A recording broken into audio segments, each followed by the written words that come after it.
자, 이번에는요 택배 시간입니다. 한국사회여론연구소의 이강윤 소장 나오셨습니다. 안녕하십니까? 안녕하세요. 새해 복 많이 받으십시오. 예, 새해 복 많이 하십시오. 그리고 리얼미터의 이택수 대표님 나오셨습니다. 네, 안녕하세요. 예. 자, 이번 설 연휴 대선 민심을 가릴 중요한 분기점이 될 거다. 이렇게 두 분 예상하셨었는데 네. 자, 어떻습니까? 설 연휴 동안에 발표된 여론조사 보면은 설 연휴 기간에 조사한 건 아직은 안 나오죠. 예. 그건 아직 없고. 아마 오늘 내일 모레 예. 사이에 나올 거고요. 예, 그 직전까지 나온 거 여론 예. 우선 정리를 해볼까요? 예. 세 개를 골랐습니다. 예. 우선 제가 일하고 있는 KSOI TBS 의뢰로 네. 1월 28일, 29일 이틀간 조사했습니다. 읽어드릴 게 많으니까 예. 조사 날짜만 말씀드리고 나머지는 예. 여론조사 심의위원회로 하죠. 그렇게 하시죠. 네.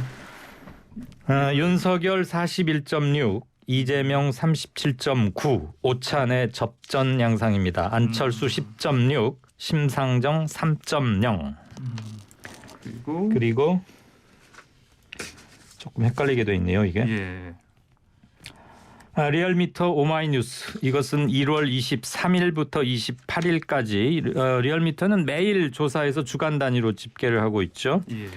이재명 33, 윤석열 32.5, 안철수 9.4, 심상정 2.5. 여기서도 이재명과 윤석열 아주 박빙의 초접전 양상입니다. 예.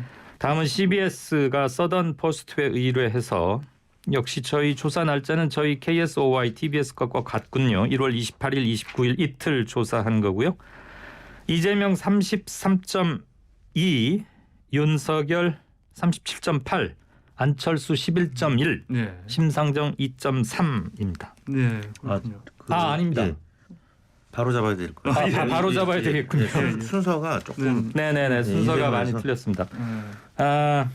리얼미터 오마이뉴스 조사가 이제 다시 말씀을 드리면 예. 윤석열 40점이 이재명 38.5, 1.7% 포인트 네, 차이고요. 그렇습니다. 예. 네. 그다음에 CBS 서던 포스트가 이재명 33, 윤석열 32.5, 0.5% 포인트 박빙이었고요. CBS 그다음에 KBS 항공 리서치가 이재명 33.2, 윤석열 37.8. 그래서 윤석열 후보가 소폭 앞서는 것으로 나타났습니다. 예, 이 표 배치가 조금 문제가 있어가지고 예. 제가 위아래 걸 섞어서 읽었습니다. 네네. 정치자 여러분께 사과드리고요. 바로 정정해 드립니다. 그리고 좀 더 상세한 사항, 질문지라거나 오차범위 이런 것들은 중앙선거 여론조사 심의위원회 홈페이지를 보시면 되겠습니다. 예. 자, 먼저 이택수 대표님 전반적으로 봤을 때 뭐 박빙 또 지지율 격차가 좀 좁혀지는 그런 네네. 흐름이죠. 어떻습니까? 이게 왜 그렇다고 보십니까? 네, 지난주에는 그 설 연휴 전이죠. 예. 지난주에는 몇 가지 이제 요인이 있었는데 첫 번째는 민주당 내부의 이제 쇄신책, 예.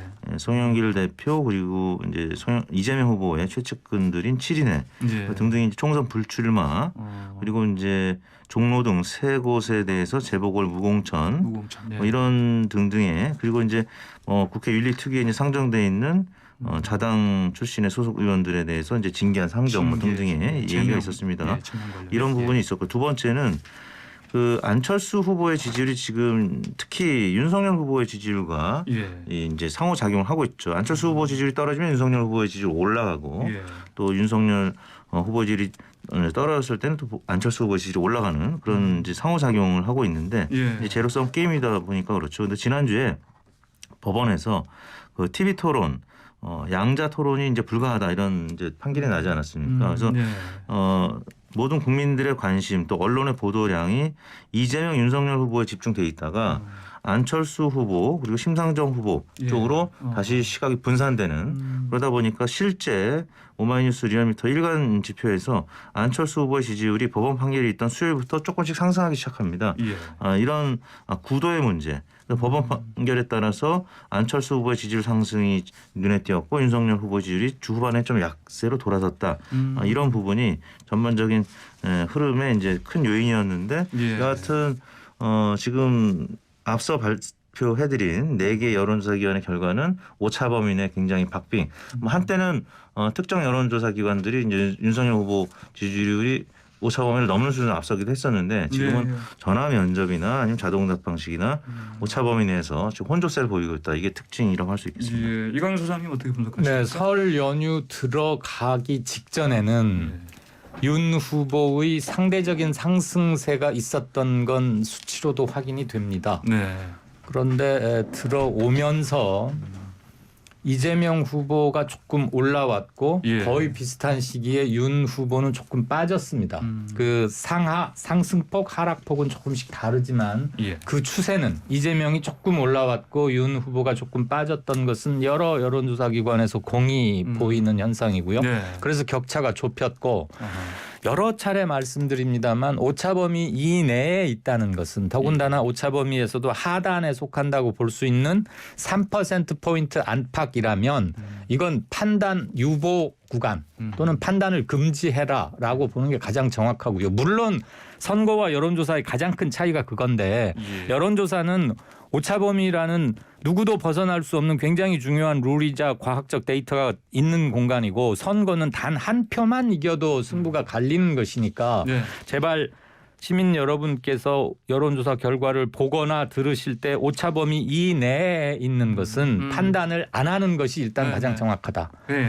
그 점과 선거와 여론조사의 가장 큰 차이점을 예. 유념해 주셨으면 좋겠고요. 예. 그 윤 후보의 하락의 원인은 아직은 뭐 의견이 조금 분분하다고 할 수 있습니다. 다만 이재명 후보가 그러면 왜 올랐느냐? 물론 뭐 당에서 이루어진 일각의 뭐 정치 쇄신에 대한 조치 같은 것들이 중립지대에 계신 분들에게 일정한 소구점을 가졌을 수 있다고는 봅니다. 기본적으로는 이재명, 안철수 모두 다 두 사람은 각기 자신들의 전고점을 아직 세게 위로 뚫고 나가지는 못하고 있고 윤석열 후보는 상향 터치하려는 손짓은 좀 이루어지고 있다. 손짓. 그러나 네. 네. 깨지는 아직은 못하고 있다. 그렇게 보는 게 정확할 것 같습니다. 알겠습니다. 자, 원래 아까 이강윤 소장님 그리고 이택수 대표님과 여론택배 시작했는데 방금 전에 스튜디오 안에 또 한 분이 잠입을 하셨네요. 예. 네. 누구시죠? 예. 안녕하십니까. 예. 배추도사 배동찬입니다. 예. 네, 인사이트K 배종찬 소장님 들어오셨습니다.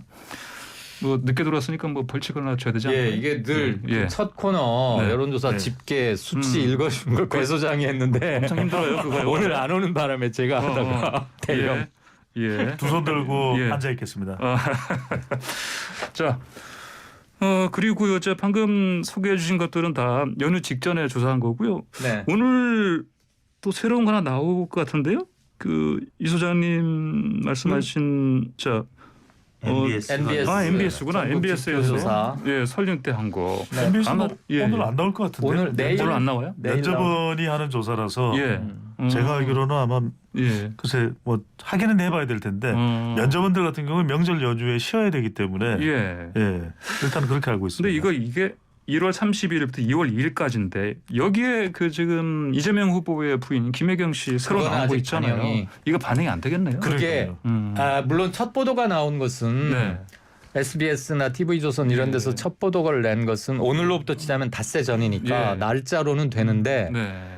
이재명 후보 부인 김혜경 씨나 그 이른바 예. 경기도청 5급 직원 예, 배모 배모 씨의 씨하고. 입장문이나 사과 쓴 글이 나온 건 어제 어제잖아요. 오후였기 때문에 네. 조사에는 아직은 반영이 안 됐고 보도의 일부는 반영이 돼 있다고 봐야겠죠. 예. 그런데 그때는 아직 사실 확인을 다투는 단계였다고 보는 게 맞아서 큰 영향은 미치지는 아직은 못했을 거예요. 그렇죠. 배우자 그래요. 김혜경 씨 논란의 경우에는 예. 의전 논란이죠. 이 부분은 오늘 이제 토론회에서도 해명하는 시간이 있을 것으로 예상되기 때문에 예. 적어도 이번 주 뭐 목요일, 금요일 정도는 거치고 난 이후에 다음 네. 주에 발표되는 다음 조사 주 정도에 초. 네. 반영이 된다고 봐야 되겠죠.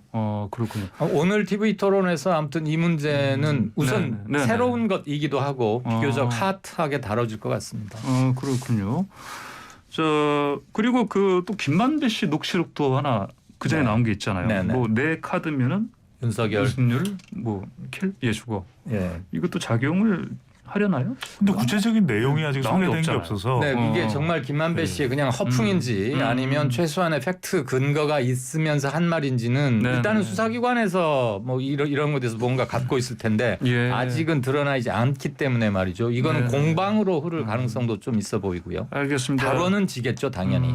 네, 앞서 그 이강윤 소장께서 그리고 이택수 대표께서 언급하셨던 그 여론조사 내용 이거는 조사 기관이라든지 의뢰 기관, 조사 기관 이거 모두 중앙선거여론조사심의위원회 홈페이지 참고하시면 됩니다. 그리고요, 자 설 연휴 민심 관련해서 민주당과 국민의힘이 각각 그 자신들의 후보가 뭐 지지율 상승 흐름 타고 있다 이런 해석을 했거든요. 자 먼저 민주당 우상호 총괄선대위원장 그리고 국민의힘의 김문혜 공보단장 분석 좀 듣고 이야기 이어가겠습니다.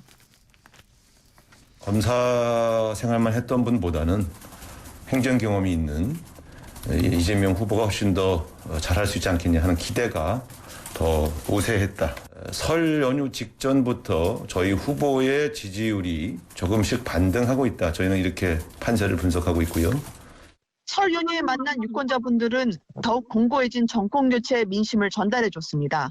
무엇보다 윤석열 후보의 안정적이고 선명해진 행보, 메시지에 대한 우호적 분위기가 있었고요. 자 이택수 대표님, 네. 그 각 당에서 서로 뭐 반등하고 있다고 하는데 어떻게 들으셨습니까? 원래 예. 정치인들 주변에는 예, 지지자들이 많이 모이게 돼 있죠. 예. 그리고 이제 비토하시는 분들, 예, 지지하지 않는 분들은 사실 얘기를 안 하고 예, 뒤에서 이제 조용히 얘기하죠. 그러다 보니까 예, 이렇게 얘기하는 것일 테고, 두 번째 이유는 사실 아까 말씀드린 대로 지금 여론조사 기관들의 결과가 오차범위나 박빙이기 때문에 예. 조금이라도 좀 승기를 잡으려면 뭐 이런 식으로 일종의 밴드웨건 효과를 노리기 위해서 우리가 조금씩 상승하고 있다 이렇게 얘기하는 건데요.